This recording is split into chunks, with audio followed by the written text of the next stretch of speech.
In the name of Allah, the most merciful, the most compassionate. I, Abu Sufyan bin Harb, was no friend of the Prophet Muhammad, peace be upon him, in those early days. I was a leader of the Quraysh, staunch in my opposition to his message. Then came the day when the winds of fate carried me to the court of Heraclius, the Roman emperor, in Jerusalem.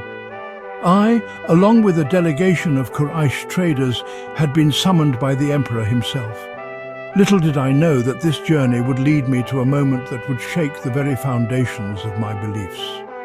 Our caravan traversed the vast desert, the sun bearing down upon us relentlessly. We were weary travelers when we finally reached the magnificent city of Jerusalem. The might of the Roman Empire was evident in its grand architecture and bustling streets. Upon arriving at the palace, we were awestruck by its splendor. We were ushered into the royal court, a vast hall adorned with intricate mosaics and towering columns. The air hummed with anticipation, and the weight of the impending audience with the emperor pressed heavily upon us. Amongst the delegation, I was chosen to be the spokesperson. The emperor, seated upon his throne, exuded an aura of authority. His gaze swept over us, sharp and piercing, as he addressed us through an interpreter. He inquired about the man who claimed to be a prophet in our lands, the one they called Muhammad. I, filled with a mixture of apprehension and defiance, prepared to answer his queries. Heraclius, emperor of the Romans, sat upon his throne. He was a man wearied by years of war with the Persians, yet his eyes held a sharp intelligence.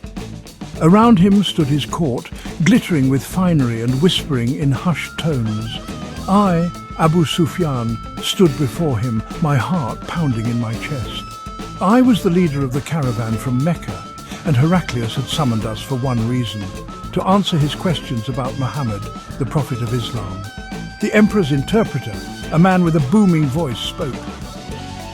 The emperor wishes to know about this man who claims to be a prophet in your lands. What manner of man is he? I drew myself up. Though I was no friend to Muhammad then, I would not see my people slandered before a foreign ruler. He is a man of noble birth, I said, from amongst ourselves. Heraclius nodded, his gaze never leaving my face. And what does he teach? He teaches that there is one God, Allah, and that we should worship him alone, I replied.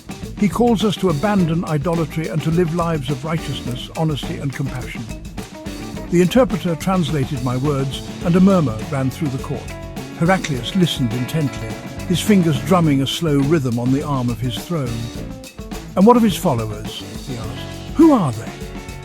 They are from all walks of life, I answered. The rich and the poor, the strong and the weak, the young and the old. They follow him because they believe in his message. Heraclius leaned forward, his interest piqued. Tell me, he commanded, more of this Muhammad. What is he like in character?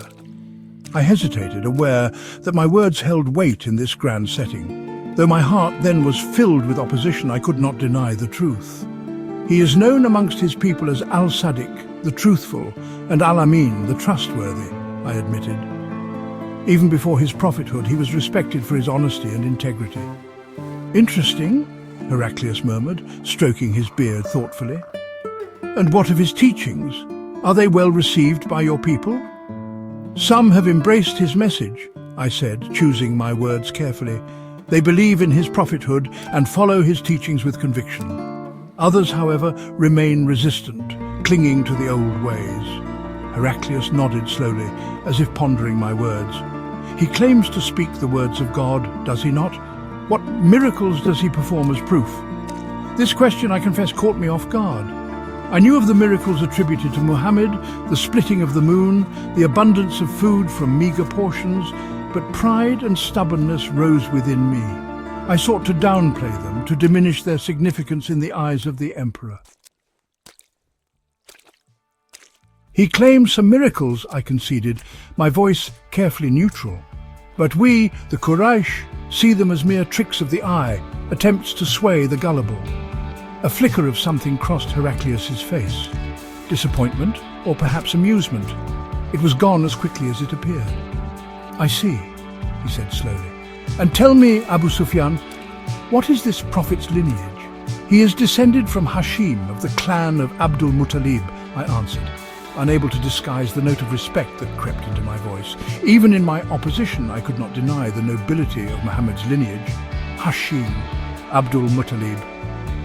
Heraclius repeated the names softly, as if testing their weight. And his laws, his commandments?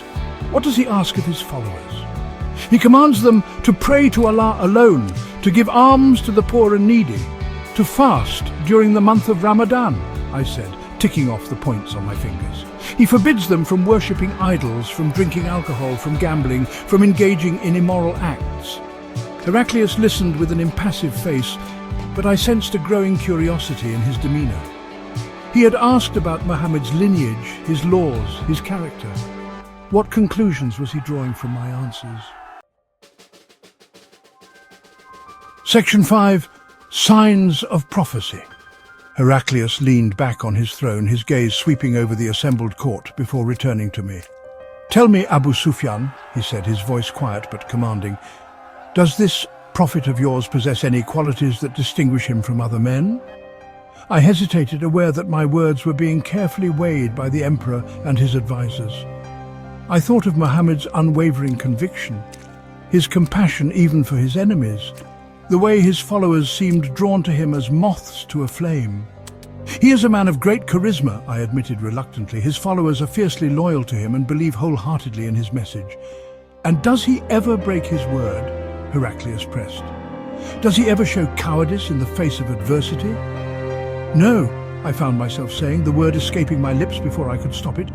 "He is known for his courage, his steadfastness, and his unwavering commitment to his beliefs."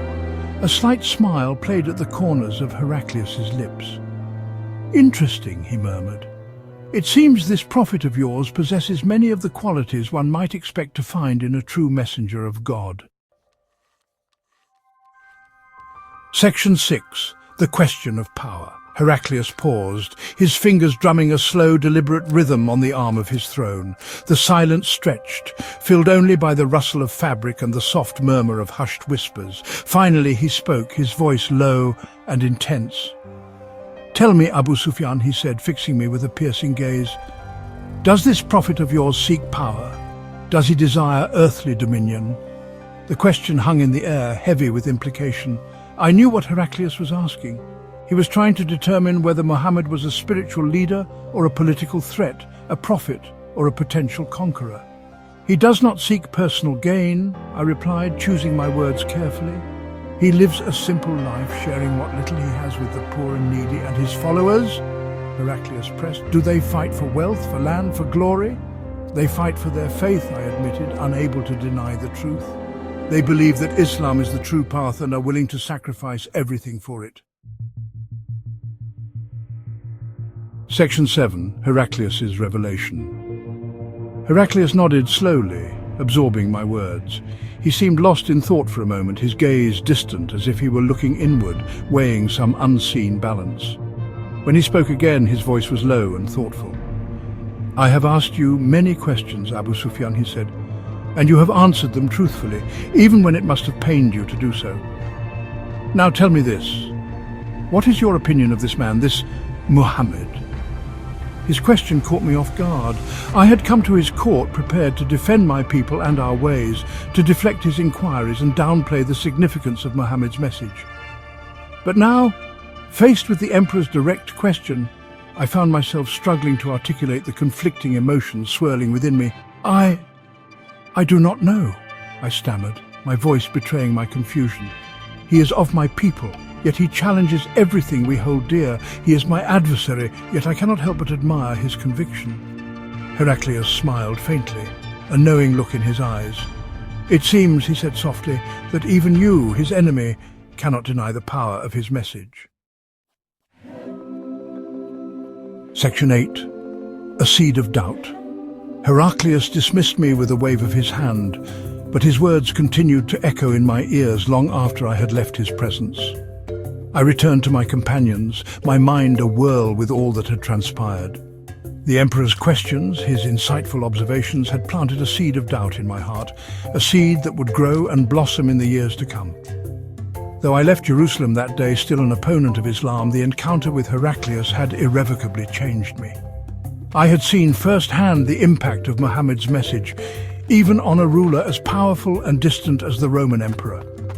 Heraclius's words, his willingness to consider the possibility of Muhammad's prophethood, had chipped away at the wall of my resistance. The journey back to Mecca was long, the desert sands stretching endlessly before us. But it was a journey of both physical and spiritual transformation. With each passing day, the seed of doubt planted by Heraclius grew stronger, nourished by the memory of his words and the undeniable truth of Muhammad's message. And so it was that I, Abu Sufyan bin Harb, once a staunch opponent of Islam, eventually found myself drawn to the very faith I had sought to resist. The encounter with Heraclius, the emperor who sought to understand the prophet from afar, had set in motion a chain of events that would lead me to embrace the message of Islam and become a companion of the Prophet Muhammad, peace be upon him.